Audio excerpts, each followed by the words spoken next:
Previously on the Rubin Report. They're grabbing people on the streets, they dip them in some soy sauce, little wasabi, send them back to Africa. I absolutely have confidence in our courts. They are puppets, short of someone having their hand in their ass. Can I cut? I do declare this is an unjust jury.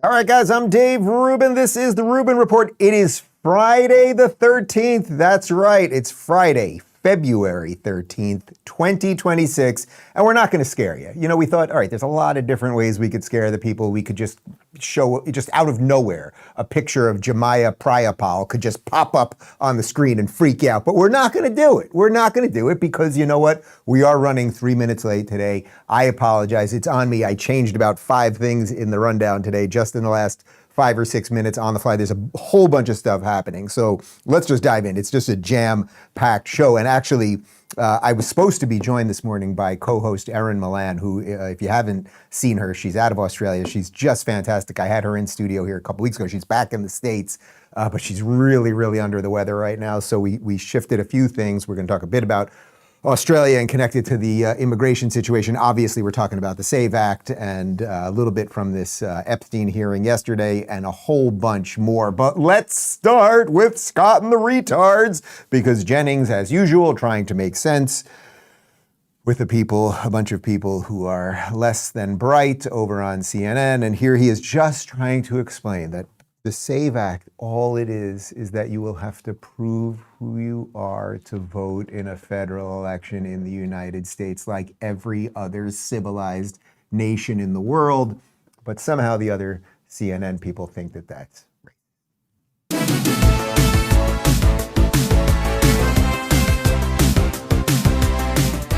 What voting rights is he taking away from black voters?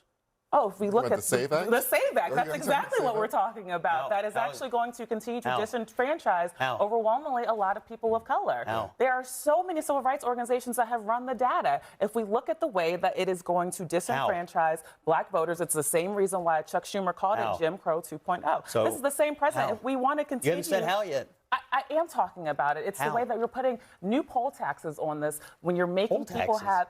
That's what we can call them now. It's kind of an idiom, right? You're making all these claims. You've yet to lay out how it's hurting anyone, but 76% of black voters think we should show an ID to vote.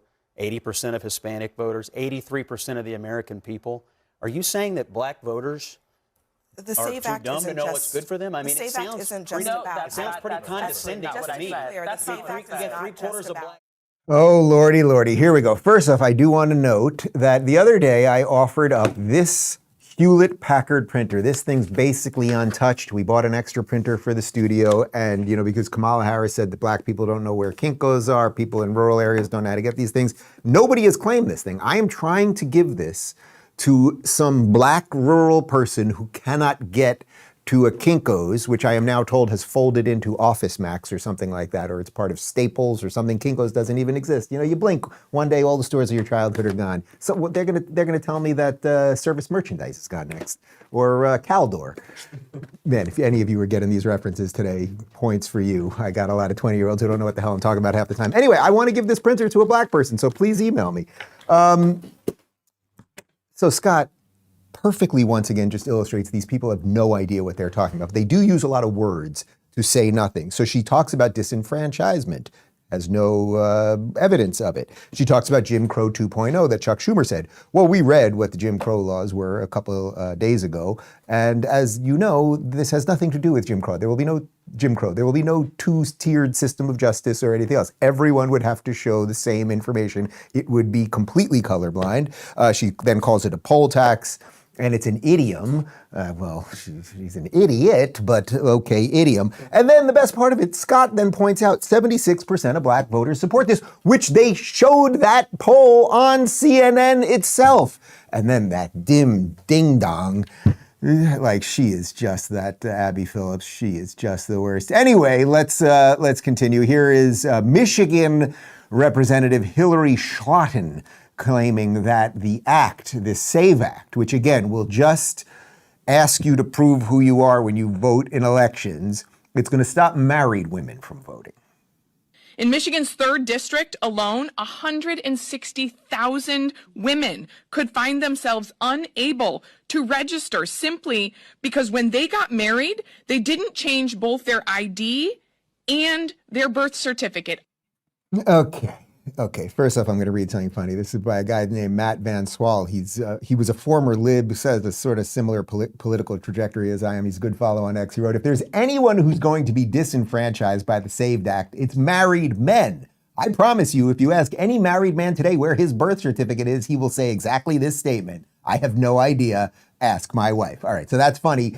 But the reality, let's say she's right, that there's 160,000 women in Michigan who, because they change their name when they get married, that the documentation wouldn't be exactly what they're asking for in the SAVE Act. First off, I don't even know that that's true, but let's pretend that's right. Well, if that is right, I'm really trying with you people today. You know, it's a Friday, got the weekend coming. I'm gonna really try to do the devil is due thing here. If that is true, then why does that stop you from wanting secure elections? Wouldn't you then say, okay, so we have found out that 160,000 women, you know, because they change their name when they get married, there might be some confusion here. So we've decided to create a fund, or there will be some government program. So a woman who has gotten married, all she would have to do is scan. And once again, you could maybe use this beautiful compact printer. You know, a printer, you can get a printer for like $60, but they get you on the ink. You know that? You know the printer ink? Someone do a Google on this.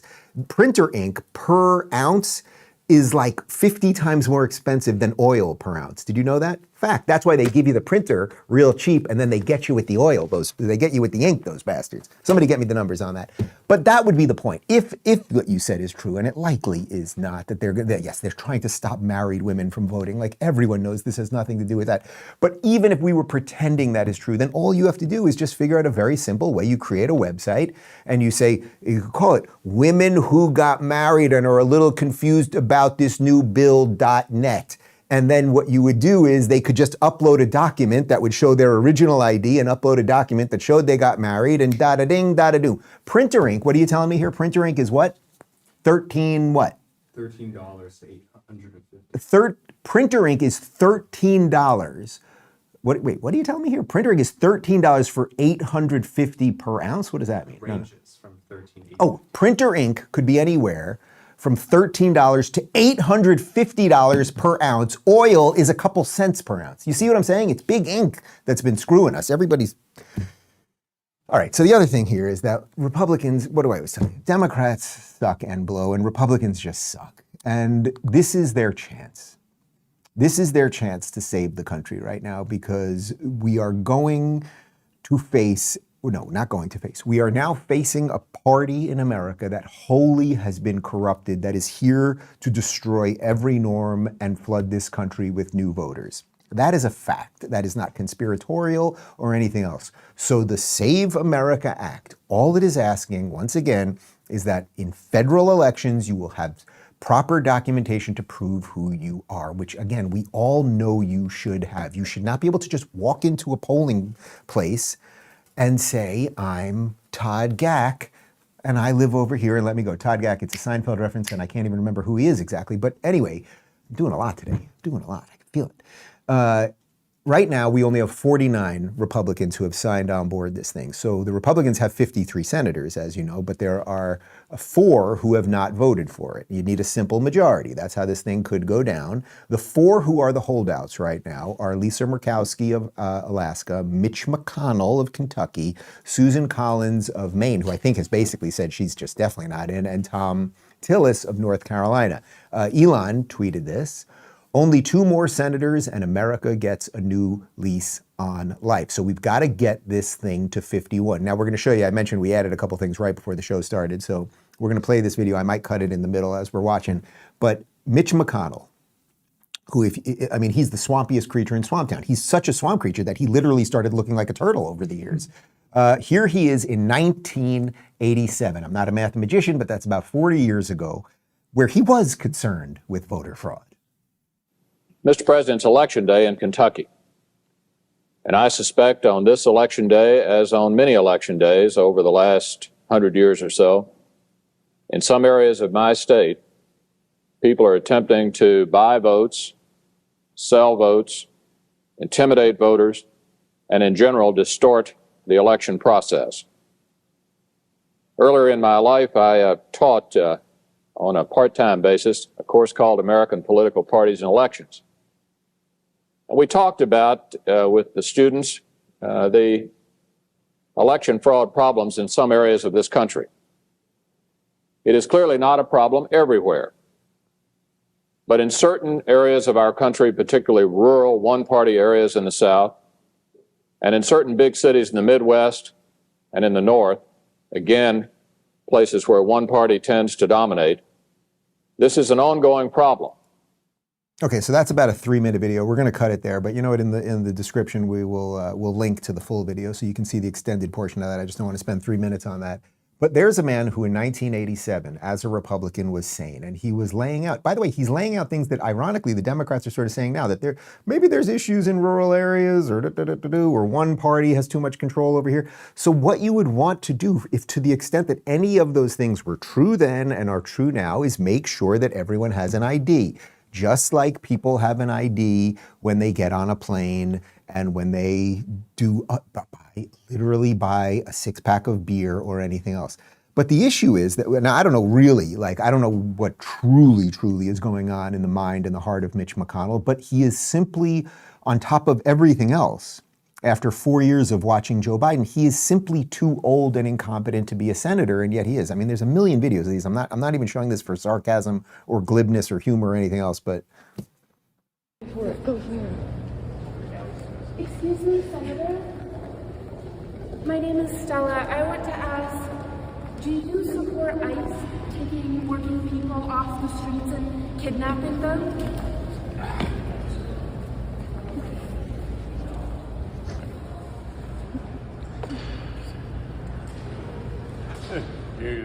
Okay, so genuinely, I mean it. I'm not showing that for humor, or we didn't add a sound effect, or nothing, right? But that man who seems like he should be in old age home, right, does not seem like he should be not only a senator in the United States, but now basically one of the last 4 remaining people after a 50-some-odd year Republican career. He's one of the last holdouts against making voter ID, which is an obvious slam dunk win and something that we have to have if this country is going to continue. It's in the hands of that guy right there. Where did the guy from 1987 go? I mean, I guess that's what the swamp does to you. We will find out. Now, of course, the problem with all this, so we'll see. Maybe we'll get some breaking information over the next 45 minutes or so. If any of these senators change, we shall see. But pray. I mean, genuinely, you better pray. And if you're in Kentucky, you may want to make a call, or if you're in Alaska or 1 or 2 other states where you might have some influence over your senators. Because if we do not get this, what has happened to Europe will happen here. The invasion of Europe, which, as I always say, Western Europe is cooked. Eastern and Central Europe will largely be okay. They have let in too many people. They are in a cultural clash, and I don't see a way for them to get out of it.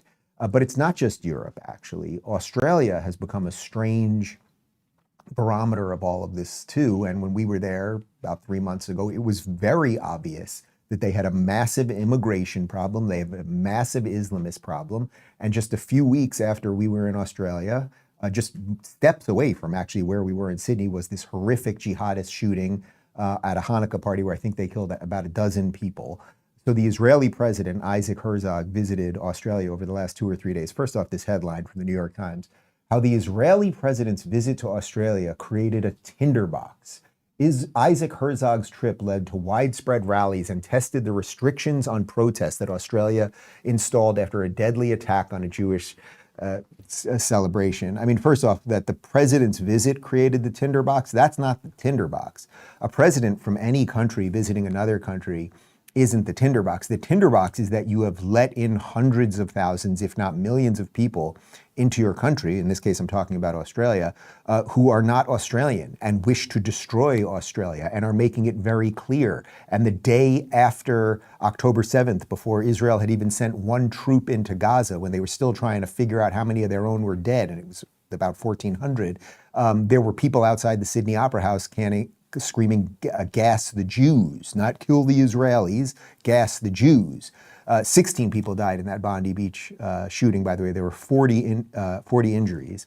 And the reason I'm showing you this, well, I was going to have Aaron in here, who's obviously Australian, to comment on it, but it's also because if we don't deal with what we are dealing with now, of Trump closing the border and getting these people out and making sure they don't come back and cleaning up our cultural rot, it will all happen here. So here are these quote-unquote Australians protesting Isaac Herzog in Melbourne.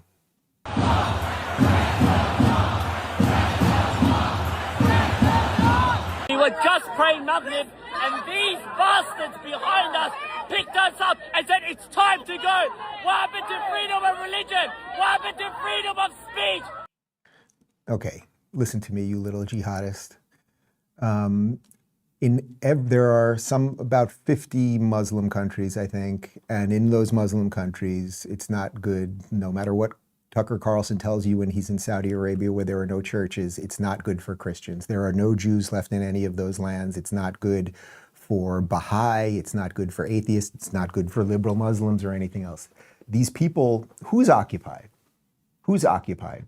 I would argue that it's Australia who is occupied by those thousands of people who are holding the flag of a nation that never existed, which is designed only to destroy nations that do exist. And then you think that guy cares about freedom of religion? You think he would offer anyone else freedom of religion when they have it their way? When they take over Australia, you think they're going to be like, and we're going to make it really good for the Christians and the Jews? No, that is not how it is going to be. So until the Western world gets serious about this stuff, it is going to keep falling on the sword. Until the Western world decides that suicidal empathy ends with suicide, which it does, this is going to keep happening. Well, hopefully, I don't have much hope for Western Europe, hopefully Australia, which has geographic benefits because they're a giant island and you could kick people off and make sure they can't get on a boat back. Hopefully they're going to do something. Here they are clearing out some of these jihadists in Sydney.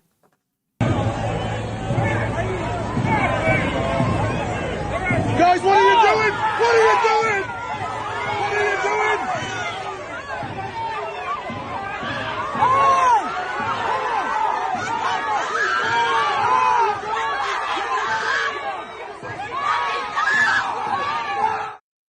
Get out.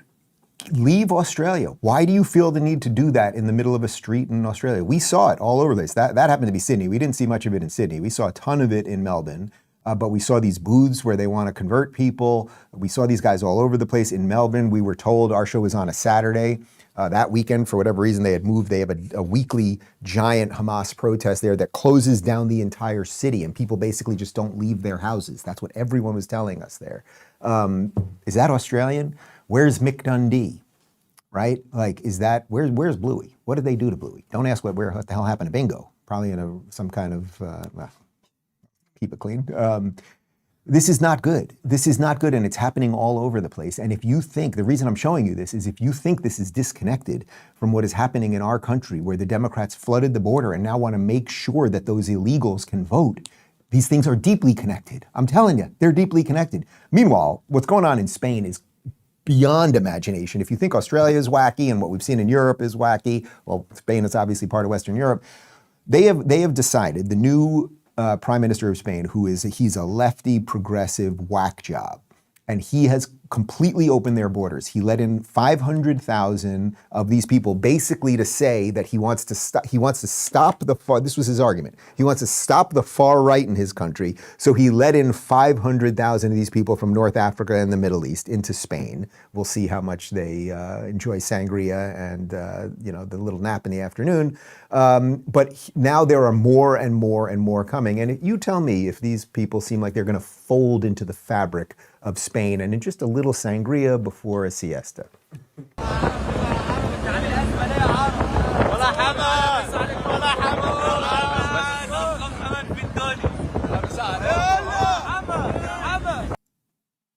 You know, I've never been to Spain, actually, and I'm probably never going to Spain because Spain is going to fall. You got a screenshot of that? Look at these guys. Are these refugees? Do these strike you as refugees? Look at these guys. They all have fresh haircuts. They all have, I think we got a picture here. Look, everybody, fresh haircut, fresh smiles, freshly shaven, new clothes. Any women and children there? Any women and children there? No, guy about 20, 25, 30, 35, 40. What are they doing when they get to Spain? What do you think they are going to do? And it's not just Spain. Look at this. This is from Italy, where this one is so disappointing on so many fronts because Giorgia Meloni, when she was elected about 3 years ago, I mean, her whole thing was, I'm Trump, we're closing the border and everything else. She has let in a ton of these people. And check out what's going on in Milan. Fashion capital of the world, Milan. Devil Wears Prada. Devil Wears Prada too. I just saw the preview. Looks terrible. But, well, the devil showed up in Milan. Take a look.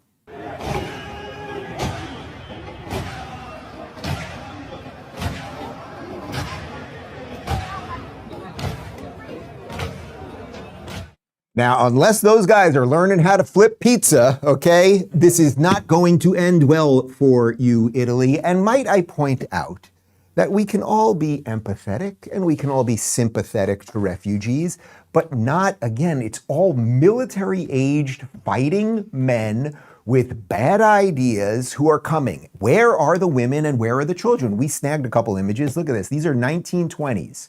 What you're seeing on the upper left there, that is a boat that was coming from Italy to Ellis Island. Look at those women. Look at those women. Okay? Were they going to be a real danger to America when they were coming and bringing their old world ways of cooking, and that you got to slice the garlic really thin for the sauce? What you're seeing on the upper right is a bunch of Jewish children coming from Eastern Europe, and then the bottom is a boat. I'm not sure where they're from. I mean, it definitely is, it's probably Eastern Europe, but that's all coming to Ellis Island. And look, it's children. Look, why are they, no one is really happy, even though they're about to come to the land of freedom. There's one girl smiling over there with the American flag, interestingly. And juxtaposed, give me that. Now give me the other image that we just took of the guys on the boat.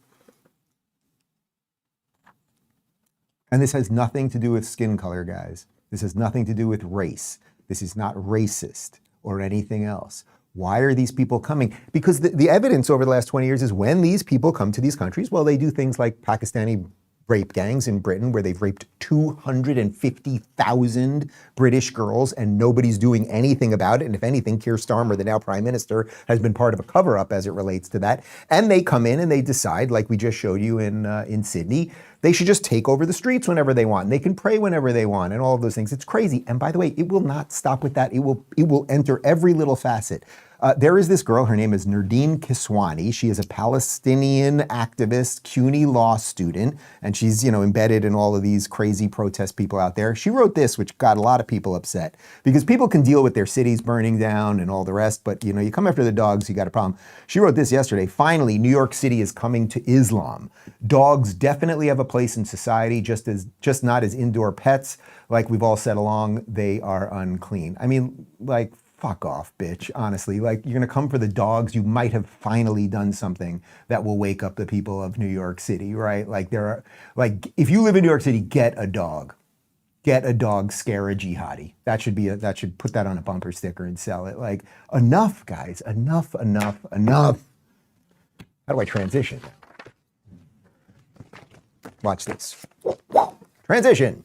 Let's talk about the Epstein hearings that were yesterday. They brought Attorney General Pam Bondi out. And, Pam, I think if there's anyone that has screwed up some of the messaging around all of this, it's Pam Bondi. A few months ago when Pam went up there and she gave that press conference and she said, I've got the files on my desk. That day, you can go back to our show that day, and I said, I don't know what she means by that. Did she mean she had like a binder full of things and it's got all the pictures, it's got all of the flight logs, it's got all of the emails and evidence that here are the people that did some things and now we're gonna go get them? Or was it just a file, meaning it's got all of this information, some of which may be true, some of which may be true, some of which may not be true? It might have names of people who quite literally just had lunch with the guy or took a donation, and then it might have the names of the people who did the horrible things, but there's just so many layers of craziness. But when she said that thing, that I've got the binder. And then, of course, there was the other moment where they brought 8 or so influencers, some of whom I know. They brought them to the White House and they handed them the binders, and it turned out there was basically nothing in them. Some of the blame around the confusion around this does fall on her. Anyway, there was a hearing about the Epstein files yesterday, which the Trump administration, not the Biden administration, not the Obama administration or anything else, Trump has released 3 million of the documents related to the Epstein situation. Remember, we showed you a video a few days ago where when Trump was president the first time, Anderson Cooper was saying, there's nothing here, there's nothing here, there's nothing here, because they thought it might get the Democrats. Now they think it might get the Republicans. But as Trump is pointing out, this is going to probably go the other way. Anyway, Thomas Massie, who is no fan of Donald Trump, he is a libertarian on the right. I've had him on the show many times, but he's been pushing a lot of this release. Here he is pressing Bondi on who obscured the name of former Victoria's Secret CEO Les Wexner. And you'll see how it connects to just the confusion around all of this.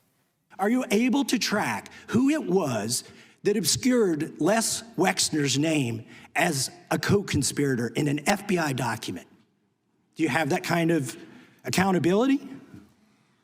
I believe Wexner's name was listed more than 4,000 times. Yeah, I already told you that. This is where he's listed as a co-conspirator. Can I finish my answer? Come on, let me finish my answer. We corrected that within 40 minutes. He was already, you're acting like everybody's trying to cover up Wexner's name. Within 40 minutes, Wexner's name was added back. Within 40 minutes of me catching you red-handed. There was one redaction out of over 4,700, and we invited you in. This guy has Trump derangement syndrome. He needs to get, you're a failed politician. You need to get on to watch the video. Chairman, please restore his time. All right. This is messy. So Bondi there at the end, this guy has Trump derangement syndrome. Now him and Trump are fighting all the time. That kind of is true, I suppose. But or this guy's a failed politician. That's not a good look here, lady. He's asking you something legit, which is that why is this guy's name redacted? She points out, hey, once we found out, his office called them and asked a little bit more. They did unredact it. Okay, so it just leaves a million questions. Were they trying to protect this guy? Blah, blah, blah. But now there is a little more evidence, or there's a little more subtext to this story. This is from Massie on Twitter. This is a well-known retired CEO. DOJ should unredact this. Why did they redact it? So he's talking about this Les Wexner guy. And then Todd Blanche, who's the Deputy Attorney General, he wrote this. The document you cite has numerous victim names. We have just unredacted Les Wexner's name from the document, but his name already appears in the files thousands of times. DOJ hides nothing. So Massie was really going crazy that they redacted this guy's name in this one file, even though it was in all these other files. And they were obviously redacting the names of the victims for obvious reasons. So the problem with all this, obviously something horrific happened, and everyone that did something that is illegal and horrible needs to be dealt with. The problem is everyone is now using this for their political purposes. Massie does not like Trump, so he sees a reason to go after the Trump administration for this. That's not to say he doesn't care about the victims. I believe he does.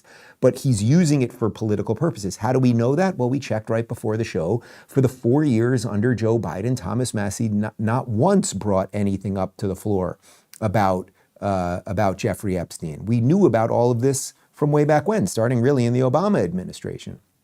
However, so I'm really trying to do this as honestly as possible. However, Massie is making points that do make sense. Look at this. A sultan seems to have sent this. DOJ should make it public. And the email says, and it's to Epstein, I am in China and will be in the US the second week of May.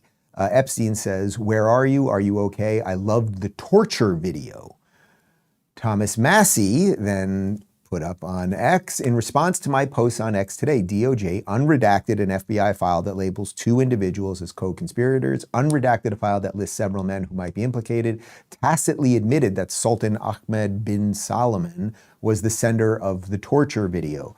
So again, this is why this is all so messy. So Massie, I'd be happy to have you show and ask you why you didn't care about this for the 4 years that Biden was in charge. You happen to be a Republican, but again, if this is just about the victims, that's one thing. And that's to the backdrop of here he is pushing them a little bit more, and now we're finding out that this Sultan apparently was involved in some sort of torture video with Epstein. Okay, so let's find out who he is. And it's just freaking messy. Now, the clip that really went viral from all of this was this right here. You sit here and you attack the president, and I am not going to have it. I'm not going to put up with it. You know, all they want to do, all the American people need to know this. They are talking about Epstein today. This has been around since the Obama administration. This administration released over 3 million pages of documents, over 3 million, and Donald Trump signed that law. And none of them asked Merrick Garland over the last 4 years one word about Jeffrey Epstein. How ironic is that? You know why? Because Donald Trump, the Dow right now is over $50,000. I don't know why you're laughing. You're a great stock trader, as I hear, Raskin. The Dow is over 50,000 right now. That's what we should be focused on. All the great work that this president has done and will continue to do to keep America safe and to make Americans safe. Okay, so there's a lot here, and what's, I guess, you know, the most upsetting part of this is the horrific things that we believe happened, right? Obviously. The other part of this that is grotesque is the way everyone is using it for political purposes, which is why I'm trying to show you that people in this are doing good things and kind of doing shady things at the exact same time. So the reason that went viral was because she's right to some extent. Like, should we all be focused on all the great things the Trump administration is doing? Obviously, yes. Is that what I do on this show every day for the last 14 months of his presidency? Of course it is. And there are wins and wins and wins, and a lot of reasons to think things could continually get better, especially as it pertains to the economy. But that's not to say we shouldn't be looking at this, right? So that's why that clip kind of went viral. But she does bring up the point. Where were all of you? She called him Raskin, but she was talking to the little penguin guy, Nadler. And it's like, where were all of you? So Nadler, you're a Democrat, and Massie, you're a Republican. Well, for 4 years under Joe Biden, you didn't ask for any of this. You guys didn't ask for it under Obama, right? It started getting hot again under Trump 1 because you guys thought it could get pinned on Trump. Then it disappeared for 4 years under Biden, and now it's coming out again under Trump. But out of all of the stuff that's coming out right now. So Trump is the only president, right? If you look at the last 3 presidents, Trump the only one to do anything about it. He's given you guys a lot of what you want. And I don't know why there are some of those redactions. Like, I don't know. You have every right as a member of Congress to have those private meetings to figure out some of that stuff. And maybe they are going to make some mistakes. So if they redacted the guy's name in one thing and then Massie pushes them on and they unredact it, well, okay, that's pretty good. But clearly a huge portion of what's going on here is the reason that the Massies, who are, you know, let's say libertarians that don't like Trump because of foreign policy, the reason they're on the same side as the lefties right now, like say the Ro Khannas and the rest of, and Nadler and the rest of them, is because they all think this can damage Trump. That's obvious. Like, I hate to be cynical in that sense, but it's obvious. They were demanding this all get released under Trump and not under Biden because they thought it was going to get Trump. Well, now every day more and more evidence comes out that Trump is the only one who's looking clean on any of this. Listen to this from Forbes. Trump reportedly called police about Epstein in 2006 and said Ghislaine Maxwell was evil. And we do know that Trump banned Epstein from Mar-a-Lago, that he called the Palm Beach police on him, et cetera, et cetera. So it's just freaking messy. Politics makes strange bedfellows, but you know, it's sort of like when a Republican, you know, like when a Liz Cheney type, when they start going Democrat and then they start getting loved by everybody on CNN, that's a flag in my mind, right? And I would say this is a flag as well. It's a flag when people on the left and the right who disagree on everything, when they suddenly agree on something and the thing they agree on seems to be because they can get Trump. I would put a flag on that. And for the last time, I've said it 3 times, I would just reiterate it one more time. That is not a dismissal of any of the horrible things that these people did. And if there is evidence of any of it, these people need to go to jail. So let's put that there. Let's connect. Well, again, this is a strange segue show today, but we're going to move now. Let's go north of the border for a moment because it is worth covering for several reasons. There was this horrific shooting at a school in Canada, and it was a trans activist who did it, meaning it was a biological male who was on drugs and going through the process of pretending they were a female. That's basically the best way I can say it. And to the backdrop of how many people were murdered? I think 10 people were murdered and another 15 injured. We'll get you the exact number on that. To the backdrop of that, the Canadian police, you want to talk about suicidal empathy, are going out of their way to respect the gunman's preferred pronouns. We're not hiding it. In fact, you're the first media to ask the question. I will say this, we identified the suspect as they chose to be identified in public and in social media. I can say that Jesse was born as a biological male who approximately, the information that I have, approximately 6 years ago began to transition to female and identified as female both socially and... How profoundly pathetic. 8 were killed, by the way. How profoundly pathetic. First off, you can't transition from a male to a female. What you can do is be a male who identifies as a woman, right? You can identify however you want, but it doesn't change biological reality. So, and also respect. Here's a bit more important point. Respect is a two-way street. If someone gives you respect, you can give them respect back. If you respect someone and they keep spitting in your eye, you don't have any self-respect. So why should we be respecting someone who just murdered 8 children? 8 children. Why are they respecting that guy? Say what it is. It's a guy who did this. It is a guy who was going through some sort of psychological condition, believed they were a female, was doing some things to alter their physical nature to come off as a woman, but is not a female. And the fact that the police are spending even 1 second thinking about pronouns. I'm telling you guys, we should find it. We'll play it next week. You can find a video that we did back in, it must be 2016. And I had Pete Boghossian on, who is he was a professor up at Portland State University, was deeply embedded. He was an old school liberal, deeply embedded in Portland. Like the crazy lunacy of Portland, 2016. I actually did a speaking event with him that year. That was the first day I met Andy Ngo, who was a student there, who has now become, really the main journalist exposing so much of this leftist nonsense and Antifa on campus. And Pete said something that has stuck with me since, which is once you let woke into the system, it will destroy the entire system. And that's a perfect example of it. While the bodies are still warm of these children, you've got a police officer talking about respecting the pronouns of the murderer. Absolutely psychotic, but the psychosis is everywhere. Look at this. Canada media outlet City News uses an AI filter to make the Tumbler Ridge killer look female. They literally took the image of the guy who was, pretending or whatever you want to say to be a woman. Look at that first picture. He's a little sallow and dark and whatever. And what did they do? They tuned him up. They filtered him to look a little more female, a little brighter. The lips are a little redder. Like, what? And you might say, Dave, none of this matters. It just doesn't matter. He can call himself whoever he wants. The police can call themselves whoever they want. Except this thing has leaked into every part of society everywhere. There was a hearing yesterday. If the Founding Fathers knew that 250 years later we would be debating gender pronouns, it's just absolutely insane. Actually, sorry, this is a few months ago, but it's worth showing again because it connects to all of this stuff.